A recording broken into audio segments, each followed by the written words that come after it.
Well, it's not for the governor to decide who become president. We're talking about the people. Even the governor himself will depend on the people to do so. My first consultation after forming Mr. President now is to go to Nigerians and ask them if they will want me to be their president. And that will be my next line of action. And of course, I'll visit the six geopolitical zones and inquire from them if they think I'm fit and proper to be their president. And if they consider that, that will go a long way. But what is important at this moment, why I came out to even dream of becoming or running for the office of the president, is because of the mood of the nation. I may not be the appropriate president 20 years ago when I first ran. Maybe I will not be the appropriate president 20 years to come. But the mood of the nation caused that somebody that possesses my qualities and credentials should be made to lead this country. Not for self-aggrandizement, because this is a mistake most people make. They think that when you want to run for president, there's something in there for you. I don't know what others' ambition is. What is driving me is my vision and passion to make great this nation. It's my vision and passion to make sure we strengthen the unity of this country. It's rely on my passion and vision to create wealth for this country with my business experience that might be enough resources to engage the use of this land, that the issue of insurgency will be a thing of the past. These are some of the areas. This is my passion. But one part of me, the carnal part of me says to me, listen, must you go and be president? But that passion and vision is what is driving me into this aspiration of wanting to be president of Nigeria.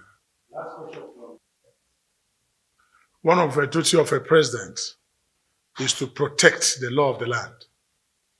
And when an issue comes to issue of judgment, is duty incumbent on the government of the day to ensure that justice is done.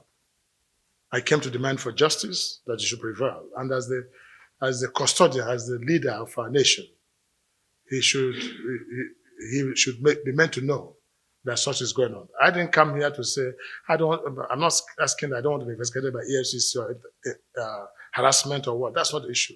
That there's judgment on the ground.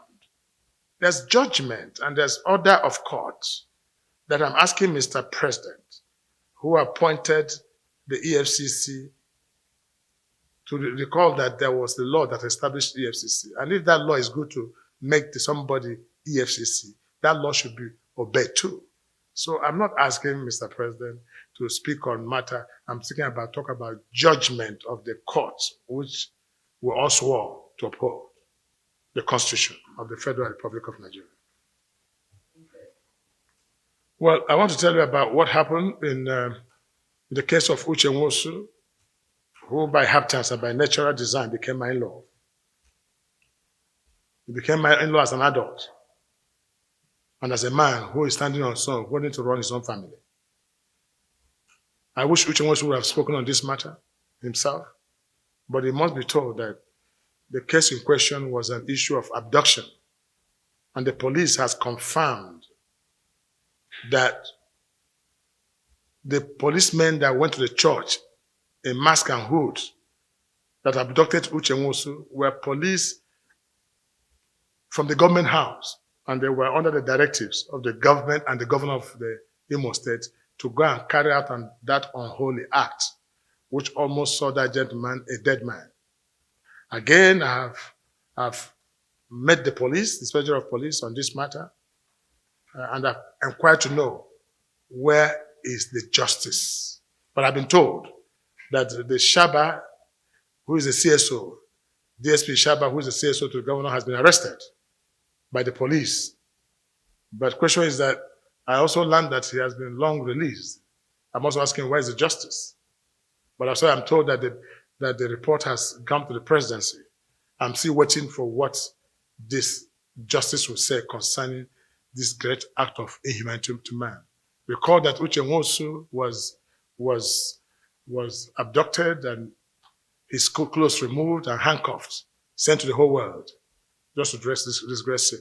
This is politics played too far and must be condemned. So whatever it is, when it goes beyond the ordinary, the president of the nation must be made to know what is happening around his government. And that's precisely what we're doing. The insecurity, the South region I always say to people, wherever things are not working well, hold the leadership responsible. I was a governor of Imo State for 8 years, and within that 8 years, there was absolute peace in that land. The IPOB did exist, and all these agitational forces did exist. It's about the poor handling by the state government that orchestrated this to what it is today, that has left many dead and has left the whole nation in confusion and showing some kind of ethnic lines that seem to divide the Igbos from others. It is pure handling. If I remain the governor of the state, at this time, you won't hear what you are hearing. So it is poor handling. The IPOB gentlemen are young men, our sons and daughters. And let no Igbo man tell you that these young men are not our sons and daughters. They are our children who believe that the Nigerian nation does not like them. Our children who believe that they have been marginalized in terms of infrastructures, appointments, and they've been going on with these songs for a very, very long time. They believe this, but we're able to assuage them and give them confidence that things will get better. And that was brought in when they formed the new leadership under Kano that extracted the whole thing into what it is today. But there was absolutely no need to have handled the IPOB matter the way it was handled.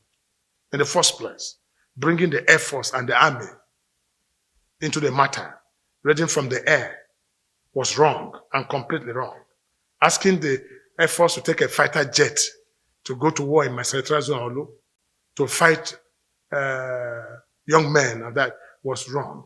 Just as it is also wrong for these young men to have gone to the police headquarters and shooting and killing people. That I don't support any of that either. But what I'm talking about, approach and handling was the major mistake that's been. Today, they have turned out to be terrorists. But for me, I don't see them as terrorists. I see them as still our children who have not been properly educated on the happenings. To an Igbo man now, who has not eaten in the morning or who has find 1 square meal a day, he thinks the federal government and government is responsible. Maybe he does not know that his counterpart in Katsina have stayed for a whole day without food. So this is a point of education. And that's why we're trying to create this awareness before the people and let them do. So issue of IPOB is neither here nor there. It's a matter of handling. And state government must take responsibility for all that. And you see, it's worse in Imo. Why is it not in Abia? Why not in Anambra, Ebonyi? You hear very minute things happening there, but the headquarters is Imo State. You forgot I was called Okorocha for this reason. You forgot the young men said they were going to kill my parents, even as a governor. I engaged them. I made most of them surrender back their arms through my Imo State pardon and amnesty program. It's at end time things are not working. Please hold the leadership responsible in that particular state or that particular community. Leadership is everything. That's what I'm saying.